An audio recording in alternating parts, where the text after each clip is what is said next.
man had thin, outstretched arms, eyes without eyelids with very small pupils, sharp yellow teeth, and a wrinkled face.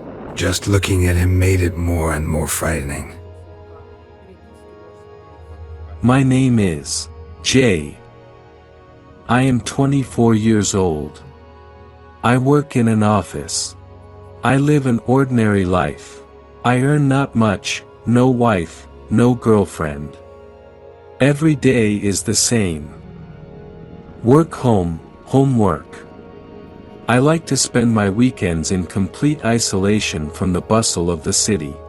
I usually go to my cottage in the countryside, which is located in the woods, and spend all my time there. What can be better than a beautiful nature, river, and babbling of birds? Nothing. And then came the day. As I remember now, it was October 23rd, Friday. After his working day, I quickly went home, in a hurry to come to his cabin in the woods. After packing everything at home and prepared for 2 days of rest, I got in the car and hit the road. At about 1900 hours I was already near his house. Having put the car near it, having taken the keys, I opened the door and without energy went inside. I was terribly sleepy and hungry at the same time, but the feeling of sleep was stronger than the feeling of hunger. I threw my things on the first floor and went to sleep on the second floor. I wrapped myself in a blanket and fell asleep. By midnight I woke up to a noise. It sounded like something was scratching downstairs. I thought maybe it was an animal, so I decided to go downstairs. Halfway down, I froze dead on the stairs. What I saw shocked me. Some creature like man was looking through the window of the first floor, as if he was looking for something. I had no limits to my fear, but I decided to go down, because I could not see from the street. Going down to the second floor, it was much easier for me to see this humanoid creature. He was tall, about 195 to 198 centimeters, had a very lean body, thin arms, 2 holes instead of a nose, eyes without eyelids with very small pupils, sharp yellow teeth and a wrinkled face. Just looking at him made it more and more frightening. I stood dead in the middle of the dark room, not knowing what to do. The creature began to move to the door with strange steps, not as a normal person, and then began to beat strongly on the door, scratching and knocking. I was in a panic. I did not know what to do and decided just to stand still, so it would not notice me. For 3 hours there was heavy pounding on the door, and I could hear screaming and shouting from outside. By 4 a.m.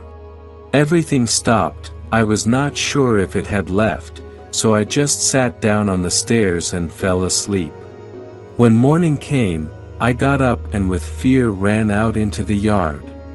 I saw that the door was very badly damaged, the fence was broken and 2 car wheels were punctured. I decided that I needed to urgently inform the police about what happened, but there was no connection and the evidence was also scarce. Nothing occurred to me but to stay in the house and film what I had seen last night. I put my cell phone under the car, turned on the video mode and closed the front door. I climbed into the attic, put my sleeping bag there and started to wait for the night. It's already midnight. Looking through the window in the attic I saw a creature, running on all 4s to my house. I went away from the window and just sat in the house quietly. For the first 2 hours I heard the same banging on the door, yelling and screaming, but then everything calmed down. For a moment I thought it was over, but how wrong I was. I heard footsteps inside the house and I understood that it was here, it was looking for me. I lay quietly on my sleeping bag and began to pray, hoping that it would just go away. Screams and screams echoed throughout the house.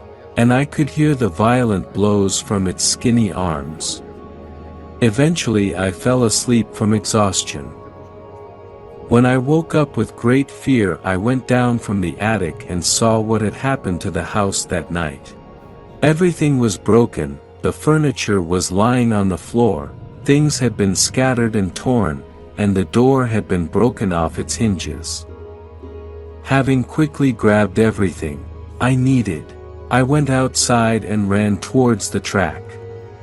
I caught a taxi and with great difficulty reached my hometown.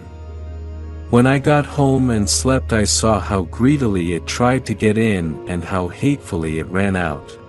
2 days later I went to the police and presented the video. The next day the police looked around the house and inside, but they didn't find anything. I never went back to that forest. But I know it's still waiting for me. If you liked the story, please subscribe and like. Till tomorrow.